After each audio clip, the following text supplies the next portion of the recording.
The last few weeks, we have been talking a lot about this thought-created image, this image of how we see ourselves. And last week we talked about how once we've been meditating for a while, we start to imagine this image of me as a peaceful person, the image of me as a meditator as someone more evolved. And so we take that image, the unworthy image that we usually identify with, and we start to replace it with this more holy image. And of course, the disappointment that comes when others don't see us as this image. And we imagine as though all of our suffering is coming from the fact that people aren't acknowledging this peaceful me now, this new meditator me. But in fact, all the suffering is coming from us believing this image of ourselves, of us 100% believing this thought-created image is who I am. And so there's a story about a young lion cub. He's just a week old, and his mother dies. And so he's left to fend for himself. And he wanders for a few weeks trying to scrounge some food, trying to stay alive. He's not doing very well at all until he comes across this flock of sheep. And he just thinks the sheep look so soft and so warm and so comforting, just really in reminding him of his mother. And so he starts to walk over towards the flock of sheep. And of course, some of the sheep immediately are like, oh my God, this lion's coming towards us. And then they recognize, oh, he's just a little lion cub. Look, he's so emaciated. He's so scared. And they welcome him into the flock. And the lion, after living with them for many months, he's eating the grass like the other sheep are eating the grass. He's bah, may, making the little sounds that the sheep makes. If a predator is nearby, he runs with all the other sheep, fearful of the predator. And he really believes he's a sheep. And so one day there's this adult lion that's kind of lurking around looking for some prey, and he sees the flock of sheep. And he's hiding behind some bushes, kind of scoping it out a little bit. And then he sees this young lion in the center of the flock of sheep. And he sees the lion eating the grass and making the sounds that the other sheep are making. And he just can't, he's like, what is going on here? And so the lion jumps out, the adult lion jumps out of the bushes, and he goes tearing after them. Of course, all the sheep take off, and the young lion takes off as well. But the adult lion is going just for the young lion, and he grabs the cub. And they tussle for a moment, and he's got the cub pinned. He's on top of him. And the little cub is looking up at the big lion, and he's saying, please don't hurt me, please don't hurt me. I'm just a little sheep. I'm just a little frightened sheep, a helpless little sheep. Please don't hurt me, please don't eat me. And the lion is looking at him. He's like, you are not a sheep. You're a lion. It's like, no, I'm just a little sheep. The lion is like, what is going on here? So he takes the young cub, and he takes him over to a watering hole. Very, very clear, crystal clear, still watering hole. And he's like, look at me. I'm a lion, right? And the young cub's like, yes, you're a lion, and I'm a little sheep. It's like, no, look at your own reflection. You are a lion too. And the young cub looks and he looks like a lion. But he comes back, he's like, are you sure? Are you sure I'm a lion? He's like, look again. And he looks and he sees that he looks just like the lion. And then the adult lion whips out a piece of meat that he happens to have on him, and he shoves the meat down the young cub's throat. And the young cub kind of chokes on it, as we do whenever we're kind of being confronted with the truth. We kind of choke on it, gag on it a bit. But eventually the meat gets down there. And then the young cub feels this like vibration bellowing up inside of him. And then all of a sudden this big roar. And he realizes, I'm a lion. All this time I thought I was a little sheep. I'm a lion. And this is our predicament, because we think that we are sheep. And we spend our whole lives in this thought-created fantasy, imagining we are something other than what we really are. Believing this little avatar that we create every time we go up into our thoughts thinking about ourselves. What I need to be happy, I need to be over there. So my little avatar is unhappy now because it needs to get over there. Or my little avatar is not happy because it's perceiving something it doesn't like. Maybe some criticism or some blame. A relationship not going right. And I can see my little avatar and it's not happy. It's not happy. And that's what we believe is the avatar over reality. And we know this. We know this when we're lying in bed at night. We're in our warm, safe bed, got the comforter over us, the belly's full. We're totally safe. All is well in the world. And yet, we might be fixated on a thought, on a story about something that happened earlier in the evening. Maybe someone was unkind to us. Someone was criticizing us, being passive-aggressive in some way. And we cannot put the thought down. We cannot stop thinking about this over and over, imagining all of the things that we will say to this person next, all of the things that we will do to try and prevent this from happening again. The 999 things that out of 1,000 that we will never do, but we keep going over it and over it. And in that thinking about it, there's a little avatar, a little me, a little sheep that we imagine ourselves to be that feels so real. And when we say, I can't put the thought down, what we're saying is, I can't put this idea down that there is a little me that is frightened and worried and feeble and afraid. And we believe that more than we believe the reality that we are lying in our warm, safe bed, that there's not a problem in the world. But we believe the little avatar that is so outraged, so angry, so frightened, so afraid, more than we believe reality. Or when we're just going about our day and we're kind of thinking about things, the mind's wandering and we're just imagining, oh, did I respond to that text yet? And did I respond in the right way? And I wonder what they think about me. Did I do that right? Maybe I should check. Maybe I should follow up. Or in that email or in that conversation, did I sound nice? Was I in some way, do I need to clean something up, right? We're always imagining, going back and imagining that in some way this little me, this little fragile image of myself is somehow now a little bit askew. Because I think I might have said the wrong thing. Because we're always going back over our conversations, over our correspondence, and imagining, oh, maybe I didn't do that quite right. And even though, through all of this thinking about it, 999 times out of 1,000, we will never do anything that we're thinking about.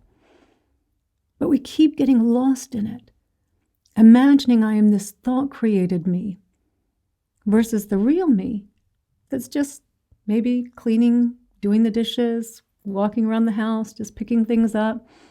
We believe this other version of me more than we believe reality. And it's tough because most of the world believes that they are this, most people in the world believe they are this thought-created me over reality, right? When you, maybe your partner, your children, your friends, your colleagues, the strangers that you're interacting with in the stores, in the streets, most people that you're interacting with think they're sheep, sound like a sheep, eat like a sheep, react like a sheep. And you're here trying to see that you're not a sheep. And it's really hard to do this because everything in our society, in our culture, is reinforcing this idea that we are something other than who we really are. And so that's why we come to Sangha, right? To meetings like this, so that we can be pointed in the right direction and be told, you're not a sheep. You're not a sheep. Right? This is what the adult lion was doing with the little cub when he had him pinned. A very forceful Dharma talk and saying, you're not a sheep.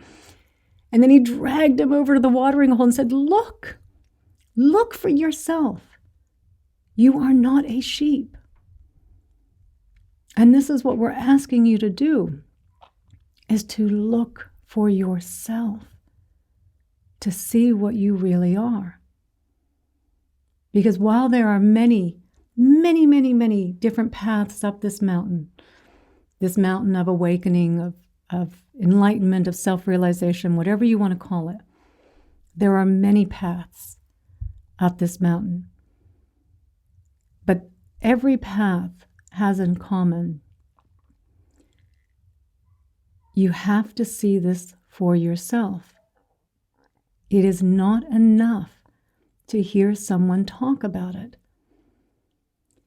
You have to look and pay attention to see what is happening in reality. And I think this is where our practice tends to falter a lot. Because while we're here in the Sangha and we're hearing it, and you're still on the call because you're possibly agreeing with what I'm saying, it's making sense. But then we go back out in the world, and the moment we turn off the call or we walk out the door, right, we're back up in that thought created me again. Oh, I got to get over there. The little avatar, just got to get over there. Or, oh, I don't like that. That's an obstacle to me getting over there. And we're immediately right back up in our little avatar, believing we're the sheep. And then it spirals into getting anxious, getting stressed, getting upset over something. And it becomes our whole world again. We just believe so readily, so absolutely convinced that there's this little me that's upset because there's a long line of traffic or in the store, or because someone didn't greet me in the way that I thought they should have greeted me. The cashier ignored me. How dare they, right? Just all the little ways that we get lost in our thoughts. And this thought created me. We can be standing in line. We're at the supermarket, and we're at the 10 items or less checkout lane. And we happen to notice the person in front of us has 15 items. Now we are just standing in line at the supermarket. There is no problem. And yet, because we perceive a problem, right, judging someone else, how is that affecting me, right? We go up into this little thought created me that is suffering because that person has 15 items. Believing that suffering little me more than the reality of me just standing in line with 10 items, 10 yummy items that I need from the supermarket, that I have the money to pay for, that I have the good conditions to be able to have this selection, to have these things. But instead we believe the little thought created me more. And we aren't, I don't think we are spending enough time really pulling ourselves out of it. All the little ways, just the little, I got to get over there. Noticing that, my mind's already at the store, my mind's already on the call, but I'm still getting ready, right? Noticing that, to keep pulling it back, to breathe, to come back into the present moment. Feel where you are, look around, use the sounds to ground yourself, right? Just to keep grounding yourself back. Right? And to pay attention every time too and go, wow, a moment ago I was believing there was a little me that needed to get over there. Where did that little me go? Once I brought myself back here, it doesn't exist. And you know what else went away? The tension and the stress that was associated with the little me needing to be over there sooner. And I'll still get there. I'll still walk or run if I need to. But keeping your mind and your body, not creating some avatar out of it, not creating some suffering out of it. So being very mindful of even what seems kind of the more innocuous avatar of just kind of wanting to get to the next thing. Anytime you give it your attention, you are further solidifying that that's who I am, that that's real.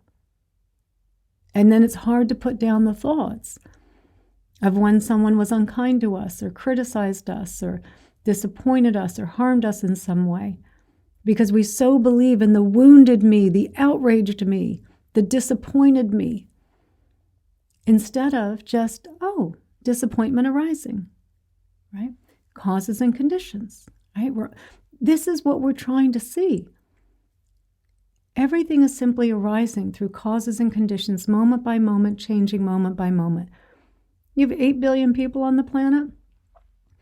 There's going to be some little interactions that are unpleasant, and there's going to be many that are very, very pleasant.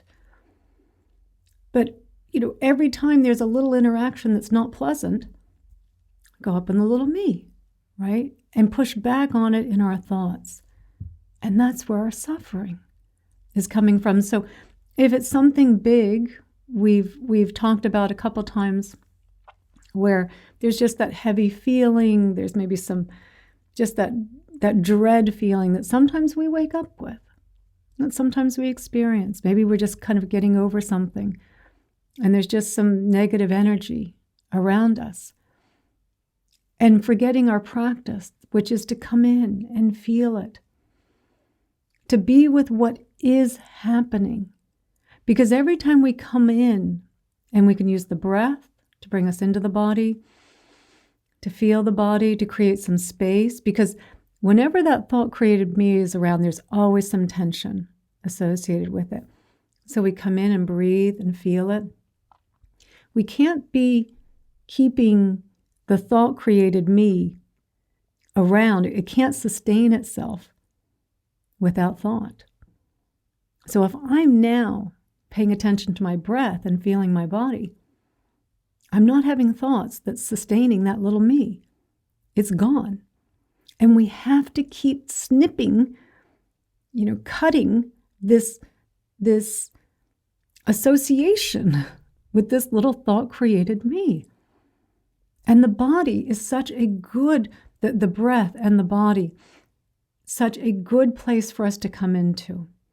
I mean, we're very disembodied to begin with because we live in the thought created me. It's not that we don't feel discomfort in the body, we feel it, but we're reacting to it, and we're reacting to it in a story, in our thoughts. Giving more solidity to that feeling that there is a real me here, a real little me that's wounded, that's afraid, that's been hurt.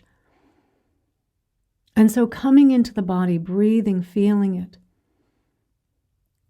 and then asking yourself, once you're grounded more in the present moment, okay, where is that little me that was so outraged about the 15 items? Where is it? Where did it go? Or where is that little me that was so disappointed or so hurt by the criticism? Where did it go? Because even in that thought, in looking for it, it's not the thought that sustains it. It's a different thought. And you can't have two different thoughts at the same time. So now you're starting to prove to yourself, it's not real. It's just a thought created me. It's not real. And so more of coming in and feeling the body, grounding ourselves here, using our senses. The only way we can experience the world is through our senses, right? Sight, sound, touch, taste, smell. But we don't experience our senses directly. We experience it through the filter of our perceptions and the little me. Me as the center of the universe, and everyone should be doing what I want them to do. No one should be making noise when I don't want noise. No one should be parking where they shouldn't be parking, even though it has nothing to do with me. Let me make it about me. Right? No one should criticize me. No one should blame me. I should never feel discomfort. Right? This is how we see it as the center. The little thought created me sees itself as the center of the universe. And as we've been talking about for weeks now, we are not the center of the universe. We are not separate from the universe. We are a part of it. We are arising in each moment based on millions and billions and trillions of different causes and conditions, changing moment by moment by moment based on how the conditions are changing. That there is nothing solid or independent here. It's not that you don't exist. All of you exist. I exist. But we don't exist the way we think we exist, as this solid, independent thing. We look so solid and permanent, of course, but we are changing moment by moment by moment. Our bodies are changing moment by moment. Our thoughts, our feelings, our emotions, our perceptions, changing moment by moment by moment. That's the reality. There is nothing to hold on to here.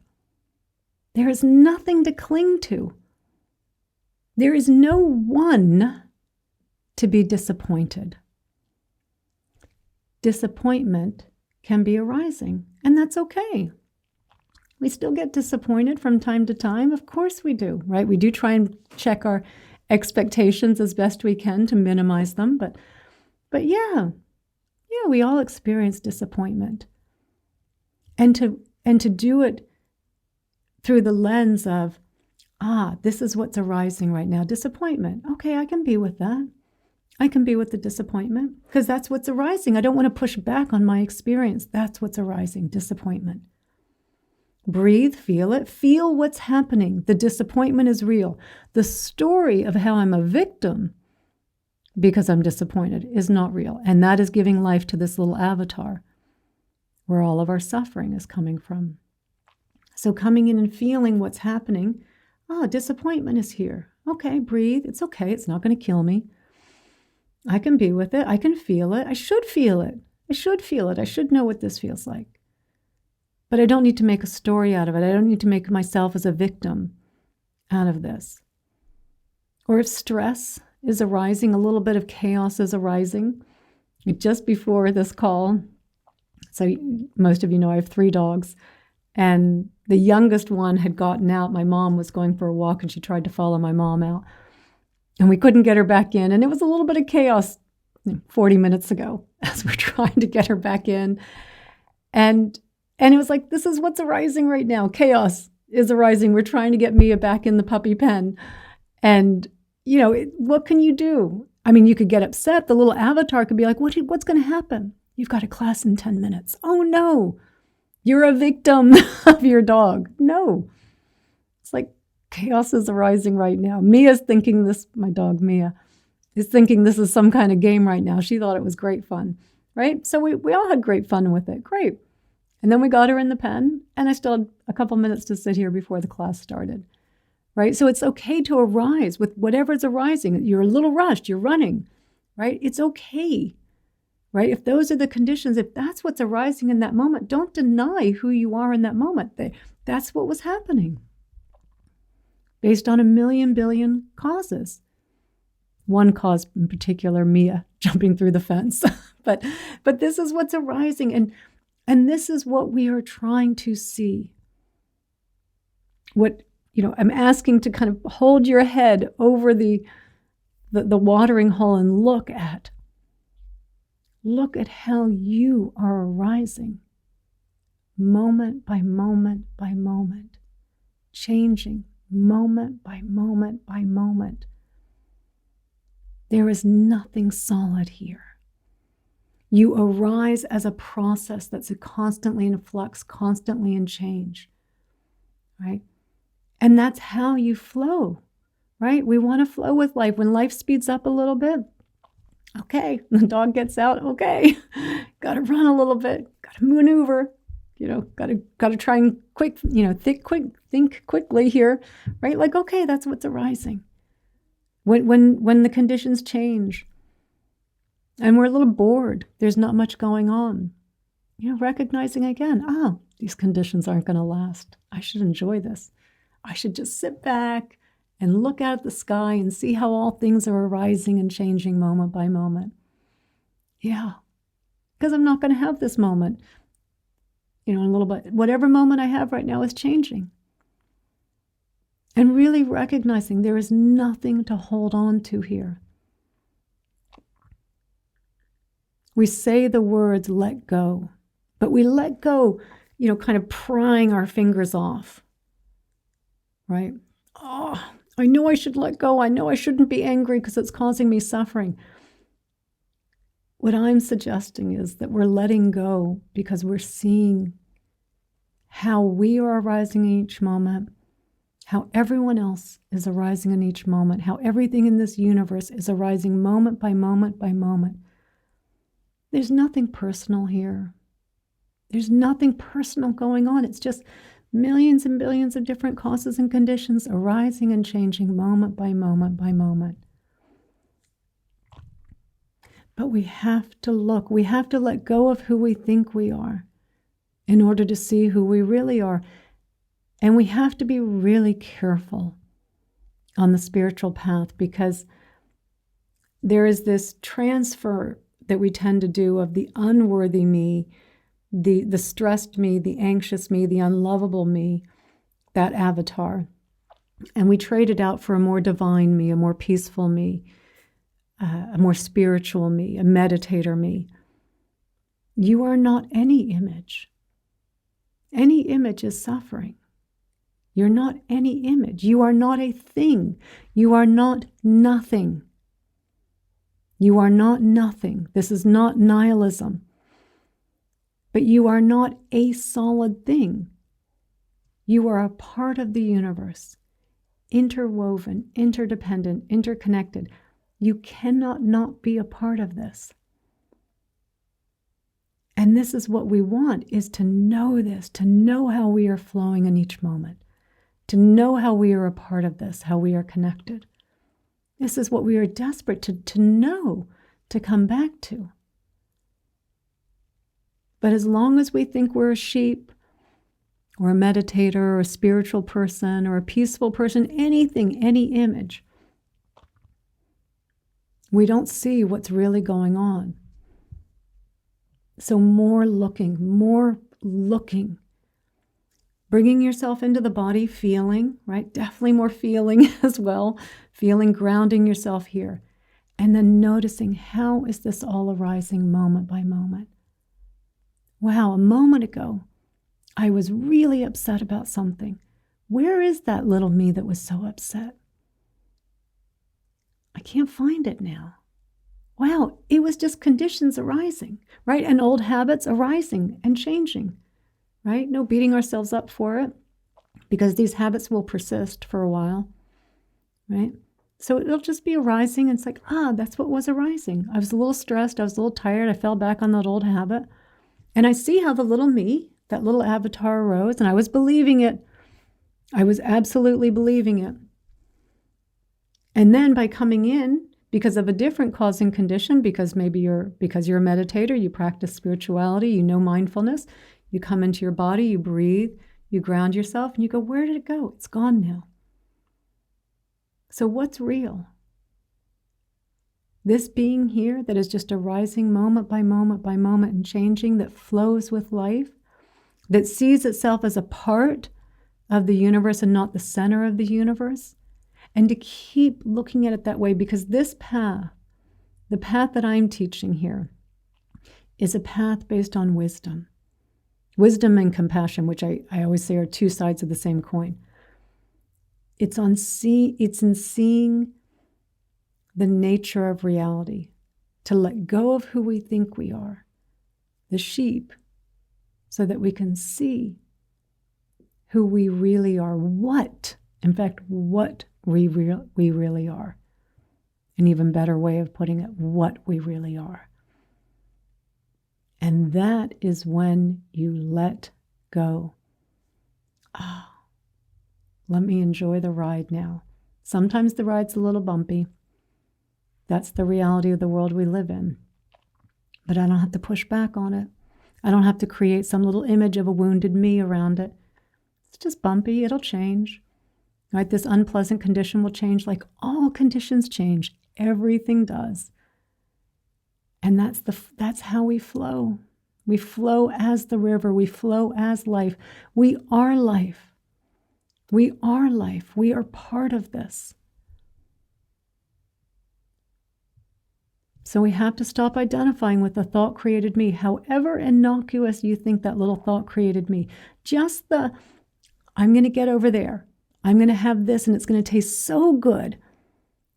Dial it back. Just keep coming back. Keep coming back. We've got to cut the cord on that and look. That's what the lion did for the baby cub. Look at who you are. And that's what I'm asking you to do. Look, pay attention to how things are arising, how you are arising moment by moment. Be mindful, use your practices. Keep bringing yourself back into the present moment and pay attention.